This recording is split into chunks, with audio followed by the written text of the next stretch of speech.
بسم اللہ الرحمن الرحیم۔ السلام علیکم ناظرین۔ برصغیر میں زندگی کی گاڑی کو آگے بڑھانے کے لیے 3 طرح کے کیلنڈر دیکھے جاتے ہیں، جن میں عیسوی کیلنڈر، اسلامی کیلنڈر اور بکرمی یا دیسی کیلنڈر۔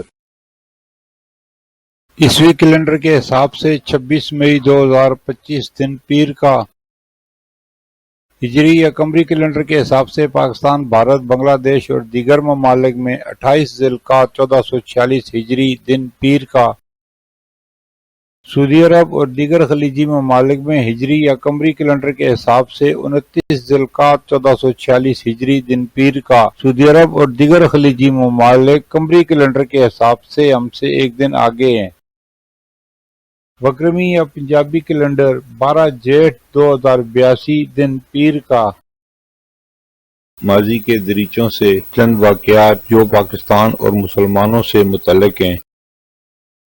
26 مئی 627 عیسوی کو نبی کریم صلی اللہ علیہ وآلہ وسلم نے غزوہ بنی مصطلق کی قیادت فرمائی۔ یہ جنگ مدینہ اور مکہ کے درمیان ایک مقام پر ہوئی۔ اس جنگ میں مسلمانوں کو فتح حاصل ہوئی اور کئی قیدیوں نے بعد میں اسلام قبول کیا۔ اس موقع پر سورۃ المنافقون نازل ہوئی، جس میں منافقین کے کردار کو بے نقاب کیا گیا۔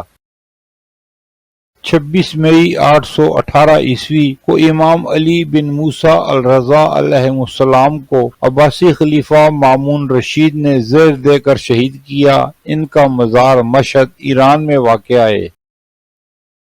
26 مئی 1187 کو سلطان صلاح الدین ایوبی نے تقریباً 90 سالہ صلیبی قصبے کے بعد بیت المقدس کو آزاد کرایا۔ انہوں نے عیسائیوں کو امن کے ساتھ شہر چھوڑنے کی اجازت دی، جو کہ مسلمانوں کے اعلیٰ اخلاق کا مظہر ہے۔ 26 مئی 1739 مغل بادشاہ محمد شاہ کا ایرانی حکمران نادر شاہ کے ساتھ معاہدہ ہوا۔ اس معاہدے کے تحت افغانستان ہندوستان سے الگ ہوا۔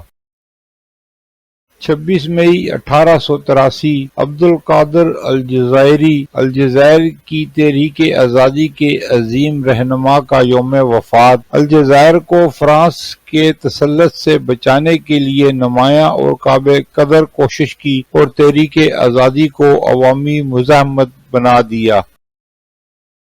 26 مئی 1948 ہندوستان اور پاکستان کے درمیان پہلا تجارتی سمجھوتا ہوا۔ 26 مئی 1993 پاکستان کی عدالت نے صدر غلام اسحاق خان کے ہاتھوں سابق وزیر اعظم میاں محمد نواز شریف کی حکومت کی برطرفی کو غیر آئینی قرار دے کر ان کی حکومت کو بحال کر دیا۔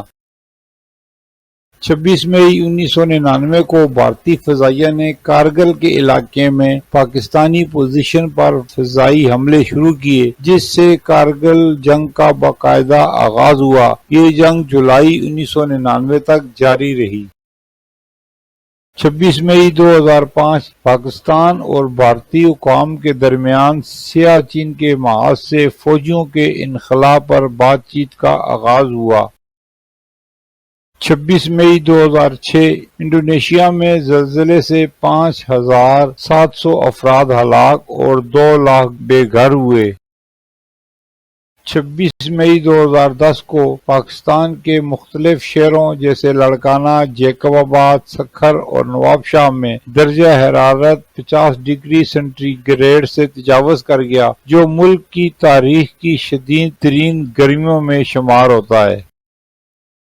پھر ملیں گے اگلی ویڈیو میں، جب تک دیجیے مجھے اجازت۔ اللہ حافظ۔